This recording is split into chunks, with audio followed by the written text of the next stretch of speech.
1962 का साल है। न्यूयॉर्क से इंजीनियरिंग और आर्किटेक्चर में बैचलर डिग्री हासिल कर एक लड़का भारत लौटा है और उसे इंटरनेशनल बिजनेस मशीन्स यानी IBM नाम की एक मल्टीनेशनल IT कंपनी से जॉब ऑफर मिल गया है। लेकिन लड़के के चाचा राजी नहीं हैं। कहते हैं कि भारत में ही रहकर तुम IBM में नौकरी नहीं कर सकते, अपनी CV मुझे दो। लड़का एक इलेक्ट्रिक टाइपराइटर पर बैठता है और फौरन एक CV छाप कर दे देता है।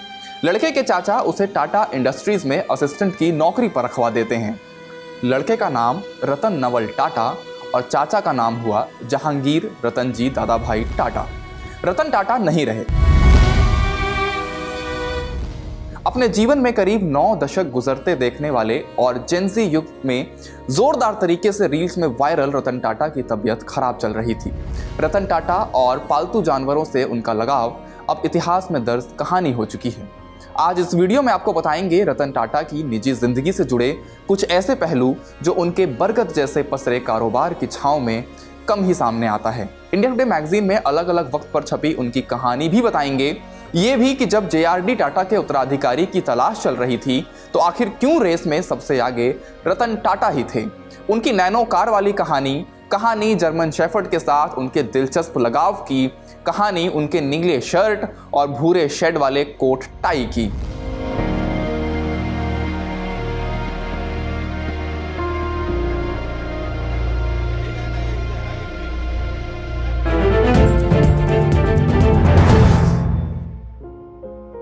नमस्ते, मेरा नाम धनंजय है और आप देख रहे हैं इंडिया टुडे हिंदी। शुरू से शुरू करते हैं। टाटा समूह की नींव रखने वाले थे नुसीरवान जी टाटा। इनके बेटे का नाम था जमशेद जी एन टाटा। जमशेद जी के एक बेटे हुए सर रतन टाटा। इनके लड़के थे नवल एच टाटा। नवल और सोनू की शादी हुई।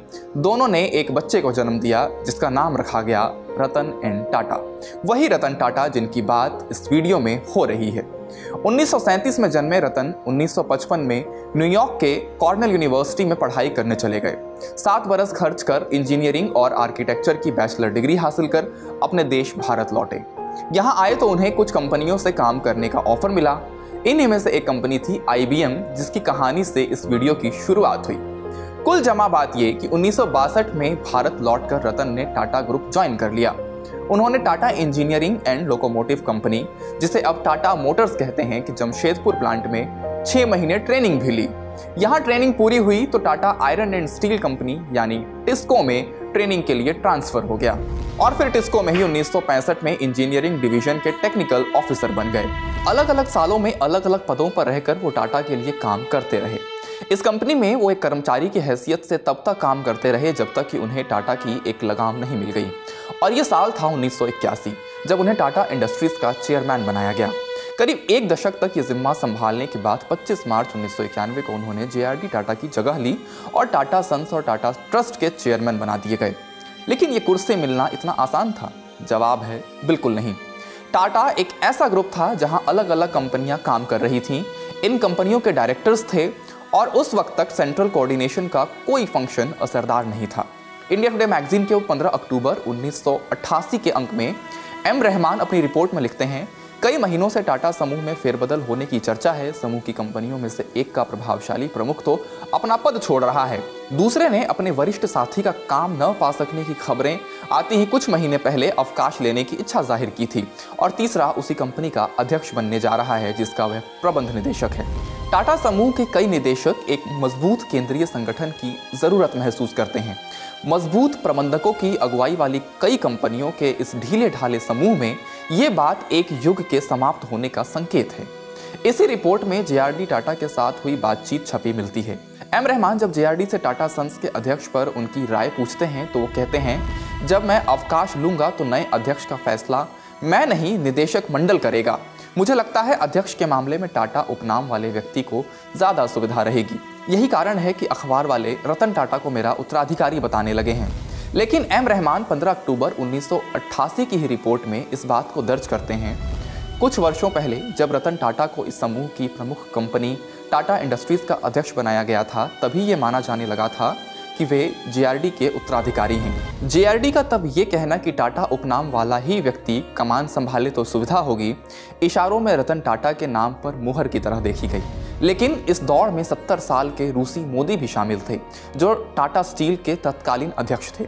लेकिन एक अखबार में छपी खबर ने उनका खेल खराब कर दिया। इंडिया टुडे मैगजीन की उस रिपोर्ट के हवाले से पता चलता है कि कोलकाता के एक अखबार ने खबर छाप दी कि मोदी तत्काल टेल्को के अध्यक्ष बनने जा रहे हैं और वे इसे संकट में पड़ी एक और कंपनी के उद्धार का जिम्मा मिलना मानते हैं। खबर पढ़ते ही टाटा इंजीनियरिंग एंड लोकोमोटिव यानी टेल्को के तत्कालीन अध्यक्ष सुमत मुलगांवकर अड़ गए कि अध्यक्ष पद से नहीं हटेंगे और उनके अवकाश लेने के बाद रतन टाटा ही उनकी जगह संभालेंगे। और इस तरह एक और कंपनी की कमान हाथ में आ जाने के बाद रतन के टाटा समूह का कर्ता धर्ता बन जाने में कोई संदेह नहीं रह जाएगा। बहरहाल तमाम तिकड़मों और उठापटक के बावजूद वही हुआ जिसकी कयासें लगाई जा रही थीं।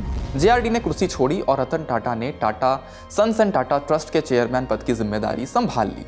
लेकिन ये कुर्सी उन्हें सिर्फ इसलिए नहीं मिली कि उनके नाम के साथ टाटा जुड़ा हुआ था। 70 के दशक में ग्रुप के कामकाज में ठहराव आ चुका था, लेकिन जब टाटा इंडस्ट्रीज के चेयरमैन का जिम्मा रतन टाटा ने संभाला तो वो विस्तार और आधुनिकीकरण की राह पर बढ़ चला। विकास की संभावना वाले क्षेत्रों में उन्होंने निवेश किया और उसका नतीजा भी ग्रुप के पक्ष में ही रहा। साथ ही बुजुर्ग हो चले नेतृत्व के बीच रतन के सर्वेसर्वा बनने से नौजवान प्रबंधकों को बड़े पद पर लाए जाने की भी उम्मीद थी, जिससे कंपनी नए क्लेवर में आगे बढ़ती। ग्रुप को नया रूप देने का रतन का सिद्धांत एक सीधे से दर्शन पर आधारित था। ब्रांड पर जोर दो, चीज़ों को दुरुस्त करो, सेवाएं बढ़ाओ, उसी धंधे में रहें जिसमें तुम ऊपर की 3 शर्तों को पूरा कर सकते हो, साथ ही वैश्विक नजरिया अपनाओ। लेकिन रतन टाटा की इमेज में सिर्फ एक बिजनेसमैन का रंग रूप नहीं था। उन्हें एक समाजसेवी, देश के हित में सोचने वाला और आइकन के तौर पर देखा जाता रहा। नए जमाने के कूल बिजनेसमैन की तरह वो चर्चा में बने रहने के शौकीन नहीं थे। इंडिया टुडे मैगजीन के 23 फरवरी 2003 के अंक में शंकर अय्यर लिखते हैं, वे वैसे सीईओ और कारोबारी मुखिया नहीं हैं जो हर शाम डिजाइनर कपड़ों और चमचमाती कारों में शान से बंठन और तनकर सामाजिक हलकों में अपनी मौजूदगी दर्ज कराते हैं। वो शायद ही कभी पार्टी देते हैं, किसी पार्टी में उनकी मौजूदगी अपने आप में घटना होती है। काम के दौरान भूरे या नीले रंग के शेड वाले कपड़े पहनने वाले रतन व्यवहार में भी सौम्य थे। उन्हें गहरे शेड के सूट और डिजाइनर टाई पसंद थे। कोई खर्चीला शौक था तो बेंज का, जिसे वे खुद चलाते थे। सेहत ने साथ देना बंद कर दिया तो उनका ये शौक भी जाता रहा। शराब और सिगरेट से दूर रहने वाले रतन ने जानबूझकर अविवाहित रहने का फैसला किया। मुंबई में अपने किताबों से भरे घर में वे अपने जर्मन शेफर्ड टीटो और टेंगो के साथ रहते थे और उनके प्रति उनका लगाव किस कदर था वो उन्हीं के एक बयान से समझिए।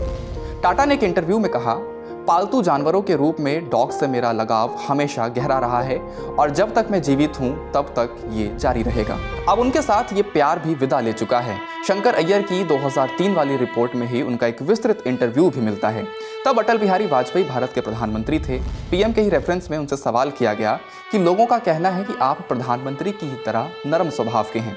उनका जवाब था, हाँ लोग ऐसा कहते हैं, फिर भी मुझ पर पुराने लोगों को निकाल बाहर करने, कंपनियां बेच देने और वो सब करने के आरोप लगते हैं जिनसे किसी भी तरह से नरम नहीं कहा जा सकता। उनके पिता चुनावी मैदान में उतरे थे, लेकिन उन्हें इनमें दिलचस्पी नहीं थी क्योंकि उन्हें लगता था कि राजनीति में कुछ भी गोपनीय नहीं रह जाता और उन्हें तो एकांत पसंद था। रतन के ही शब्दों में कहें तो राजनीति में जाने के बाद जीवन में मज़ा नहीं रहेगा। रतन टाटा की कहानी किसी बरगद की कहानी जैसी है। उसकी गिन गिन कर थक जाने वाली शाखाएं हैं, उनसे कहीं ज़्यादा पत्ते और उससे कुछ ज़्यादा गहरे बसी जड़ें, लेकिन फिर भी उस शाखा की कहानी नैनो की कहानी के बगैर पूरी नहीं होती। एक गाड़ी जिसका ख्वाब उस कारोबारी ने मिडिल क्लास की आंखों से देखा था, देश के उन लोगों की आंखों से जो लाखों रुपए खर्च कर फैंसी कार नहीं खरीद सकते। 2003 का साल और अगस्त का महीना है। वो मुंबई की एक बारिश भरी शाम में फ्लोरा फाउंटेन में अपने दफ्तर बॉम्बे हाउस से निकलकर घर जा रहे थे। रास्ते में एक युवा पति पत्नी अपने 2 बच्चों के साथ स्कूटर पर जाते दिखे। ये नज़ारा उनके दिमाग में पानी भरी सड़क पर हादसे के जोखिम के साथ कौंधा। यहीं से उन्हें एक छोटी कार जिसे मिडिल क्लास अफोर्ड कर सके का ख्याल मन में घर कर जाता है। इत्तफाकन हफ्ते भर बाद रतन पुणे में टाटा मोटर्स के प्लांट के दौरे पर पहुंचते हैं और प्रबंध निदेशक रविकांत के सामने अपना ख्याल खोल देते हैं। लेकिन उनका सवाल था कि क्या दुपहिया स्कूटर को सुरक्षित बनाया जा सकता है। टाटा के ही शब्दों में जो पहली कल्पना थी वो एक दुपहिया वाहन के रेखाचित्र थे जिनमें चारों तरफ गिरने से बचने के लिए बाड़ लगी और मौसम से बचाव के लिए छत हो। अपने भारतीय होने पर गर्व करने वाले और हाथ में टाइटन घड़ी बांधने के शौकीन रतन टाटा ने जब इस लखटकिया कार की लॉन्चिंग पर 10 जनवरी 2008 को मंच पर रविकांत और गिरीश वाघ के नेतृत्व वाली अपनी उस टीम को बुलाया जिसने नैनो को साकार किया था, तो ये इंडियन टैलेंट को इज्जत बख्शने के साथ साथ उन लोगों को भी जवाब था जो इस कॉन्सेप्ट को असंभव बता रहे थे। दिलचस्प है कि इसी बरस उन्हें पद्म विभूषण से सम्मानित किया गया। टाटा के प्रतिद्वंदी रहे महिंद्रा एंड महिंद्रा के प्रबंध निदेशक ने इंडिया टुडे के साथ 2003 में हुए एक बातचीत में कहा था कि रतन की आक्रामकता सौम्य है, वे भीषण प्रतिद्वंदी हैं। मीडिया रिपोर्ट्स के मुताबिक रतन टाटा के 65% शेयर चैरिटेबल ट्रस्ट में जाते हैं, जिसमें कॉर्नेल यूनिवर्सिटी में पढ़ने वाले भारतीय छात्रों को टाटा स्कॉलरशिप फंड के जरिए वित्तीय सहायता दी जाती है। ये वही यूनिवर्सिटी है जहां से रतन टाटा ने पढ़ाई की थी। उन्होंने साल 2010 में हार्वर्ड बिजनेस स्कूल में एग्जीक्यूटिव सेंटर के निर्माण के लिए $50 मिलियन का दान दिया था। साल 2014 में आईआईटी मुंबई को भी 95 करोड़ रुपए दान, कोरोना के मुश्किल दौर में 1500 करोड़ रुपए डोनेट किए। चैरिटी और समाज सेवा के लिए किए गए ऐसे खूब सारे डोनेशन और कामों के ब्यौरों से भरी हजारों खबरें आपको इंटरनेट पर मिल जाएंगी। लेकिन अब उनके गुजर जाने के बाद एक खबर इस सवाल के साथ भी मिलेगी कि रतन टाटा का उत्तराधिकारी कौन होगा। 23 फरवरी 2003 की रिपोर्ट में रतन टाटा खुद ही इस सवाल का जवाब देते हैं। मैं किसी ऐसे व्यक्ति को चाहूंगा जिसके नैतिक मूल्य वैसे ही हों जैसे मेरे हैं, और वह युवा हो, स्वप्नदर्शी हो, बदलती दुनिया को देखे, संरक्षणवादी ना हो। रतन टाटा को आप किस रूप में याद करते हैं, हमें कमेंट बॉक्स में जरूर बताएं। इस वीडियो में इतना ही, शुक्रिया।